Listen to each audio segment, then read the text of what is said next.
guys.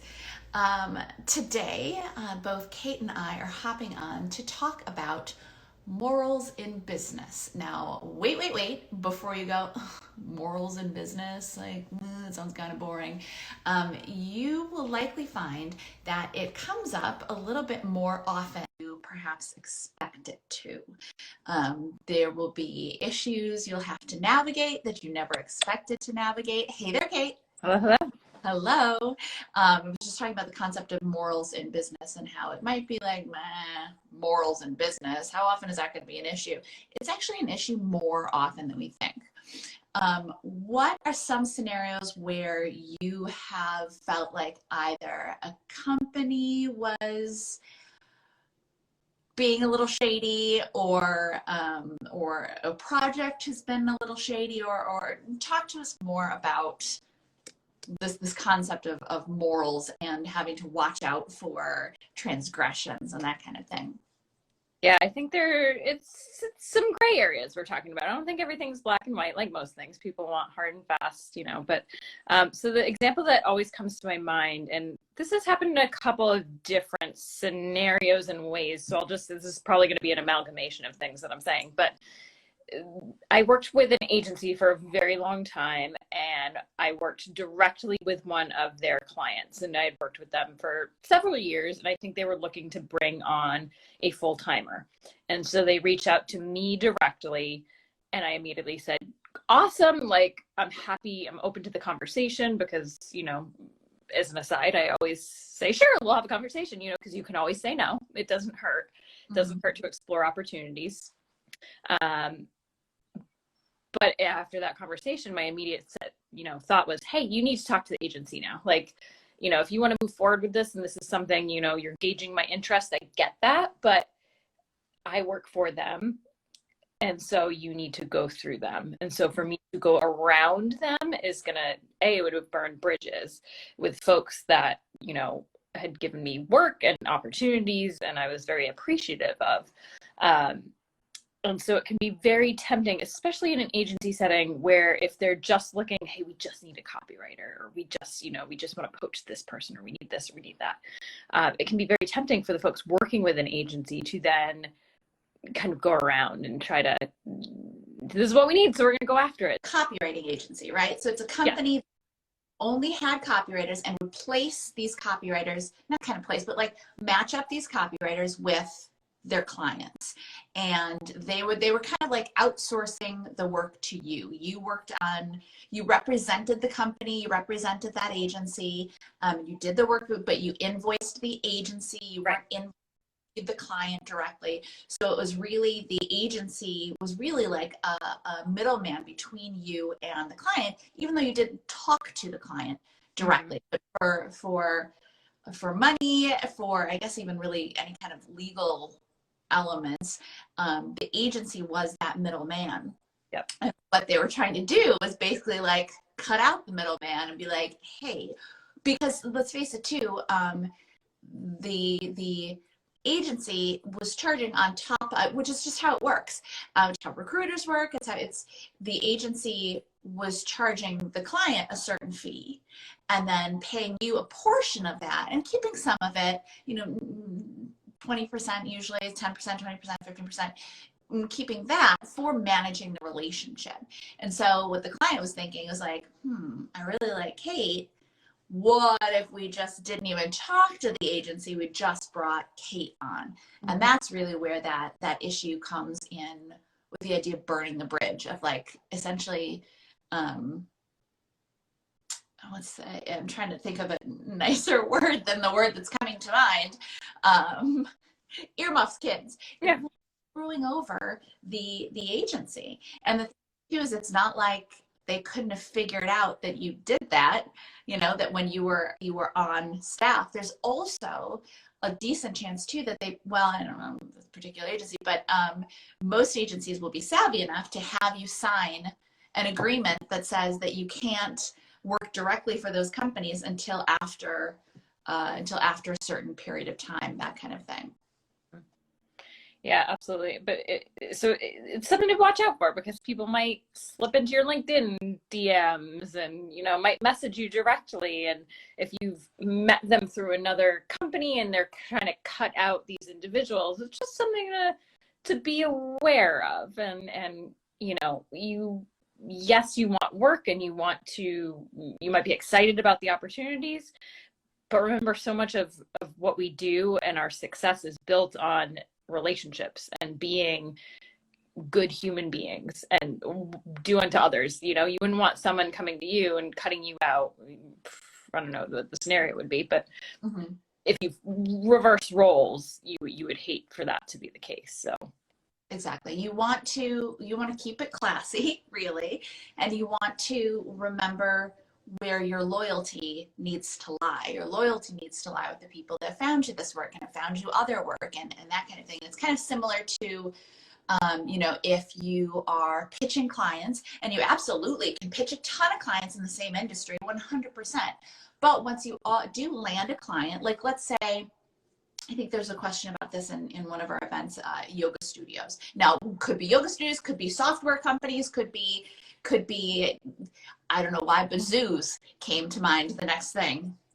So if you're working with one yoga studio in town and you have pitched or you have been approached by another yoga studio, you're going to want to talk to that client that you already have, that you're already working with, and make sure it's okay with them if you're going to do work for another company that is a potential competitor. And you also need to be okay with the fact that they may say, actually, I'm not okay with that. And similar to with, if it were like a software company, if it were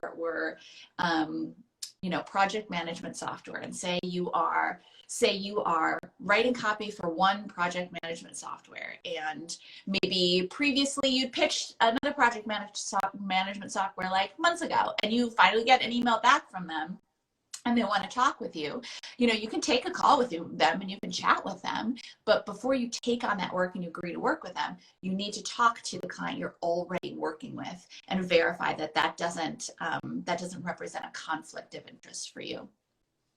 yeah, absolutely. And I mean, I've actually had a client do it in the past where they're bringing on another copywriter because they had enough work that they felt like they needed someone else. And so at first, that's that feeling of like, wait, why didn't you ask me first? And then if I was realistic with myself, I was like, oh no, I really didn't have the time to take on more work. But as a courtesy, they said, hey, just so you know, like, we're thrilled with your work, but we're also bringing on this person.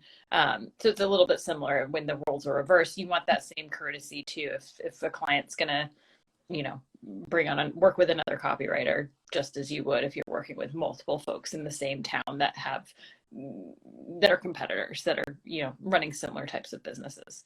Exactly. And from a business sense, you don't really want someone like a copywriter who has inside insight into your business working with a competitor. And not that you're going to be going into the competitor and be like, this is what this software is doing, but just naturally by the way that you work, you take insights from other clients and you use them, and you may not even realize you're doing it, but we could do this to this email and change this in this way. And you may be kind of giving away some trade secrets without even realizing it. So it's completely reasonable, completely fair for a current client to say, yeah, you know what, actually, we're not okay with you working with them. And some companies will have people on staff sign non-compete clauses, which basically mean like you can't work, will basically say like, we are XYZ type of company, you can't work for XYZ, for another XYZ type of company for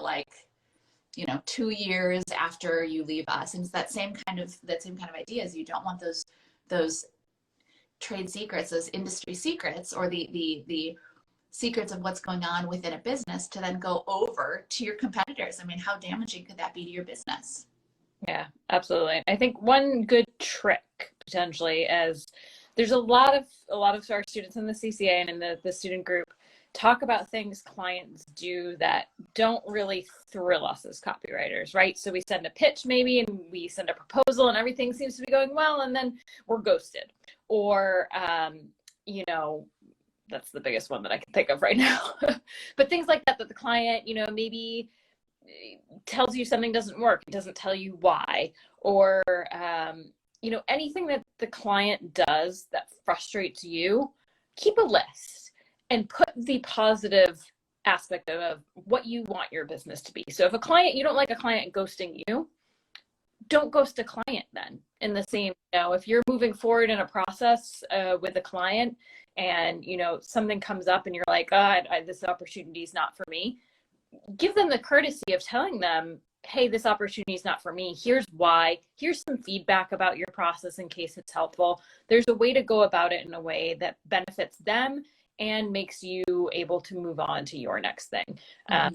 You know, is it a hard, uncomfortable conversation? Yes, but I think the more that you can have those, the easier it becomes, the more commonplace it becomes for you to give that necessary feedback so that your clients can learn and that you can learn. Because we always say clients aren't born knowing how to be clients. And so they might not even realize that, you know, you sent through a proposal and they just, you know, they saw your reminder, they saw your follow-up, and then time get away and, you know, whatever it is. But so give them that same courtesy back of how you want to be treated, and keep that list of things of, this is how I want to run my business. Yeah. Well, and this kind of made me think too about this, I guess, is going a little bit outside of morals and more into the just keep it classy, everybody. I think too, I've seen a couple of times on social media, I've seen copywriters and just other service providers post things like, oh, waiting to get feedback from my client, or, you know, memes, or like, oh, or when the client requests this, and it's like, oh, full clients. Remember who's looking at your feeds. You're not, especially your professional feeds, you are not creating content for your fellow copywriters or your fellow, you know, service providers. Your clients are going to see that, and they're going to see that you're like waiting for feedback, or like, oh, how silly your clients are. Isn't it annoying when clients do this? You want these people to hire you. So you don't want them to see you posting this stuff about how annoying your clients are. Mm-hmm. Because if you were a client and you were seeing this, wouldn't you be like, I don't want to work with this person. I don't want to be working with her on one side and then have her go and turn around and post on her or him, post on social media about like how annoying the clients are. So just really like, and I get it. Like sometimes we all want to be like, clients, they're crazy. Sometimes clients are crazy. Sometimes copywriters are crazy. But just keep in mind who is looking at your feeds and what you're posting, because it's not cool to on one side be like, oh my gosh, I'm so excited about this project. I can't wait to work on it. I sent through or maybe more like, I sent through the first draft and I hope you like it. Definitely get in touch with me about any questions. And then on the other side of the same coin, you're posting something about like, waiting for my clients, or I got weird feedback from my clients, or something like that. Even if it's funny, even if you mean it very lightly, and just remember your audience. Keep it classy. Remember your audience. If you feel the need to post something like that, put it on your private Instagram or your private Facebook. Text or direct message your copywriter friends that will get it, because the larger audience might not get it, and anyone even on your personal network that might not be a client right now, you have no idea who they might know or that they might need you for a project in the future. So yeah, it comes off a little passive aggressive, and it goes back to, if that's valid feedback that you need to give them, that, hey, give them a deadline to give you feedback, or hey, it's been a week, just want to check in, you know, my schedule's filling up and I want to make sure I can get these revisions in time, if that's actually true. Communicate really is what it comes down to, is being an effective communicator and doing it in a way that everyone wins. Mm-hmm. Mm-hmm. Exactly. Yeah. So just what it comes down to is that just always strive to keep it classy, to stay above board. And anytime that there are questions or anything like that, ask. You know, if you are approached directly by a company that you had worked with through an agency and you're like, I don't actually know. If you're not sure, ask the agency that you've been, ask the people that pay you, ask that agency and say, hey, you know, I got this message from so-and-so. I wasn't sure that it was okay or not, and I just wanted to verify that. If you're really not sure, then ask, but make sure that you stay loyal to the right people, and that it's not just like, well, I'm going to get as much money and as many clients as I can, because that's not the way to build a sustainable, classy copywriting. Okay, so keep it classy.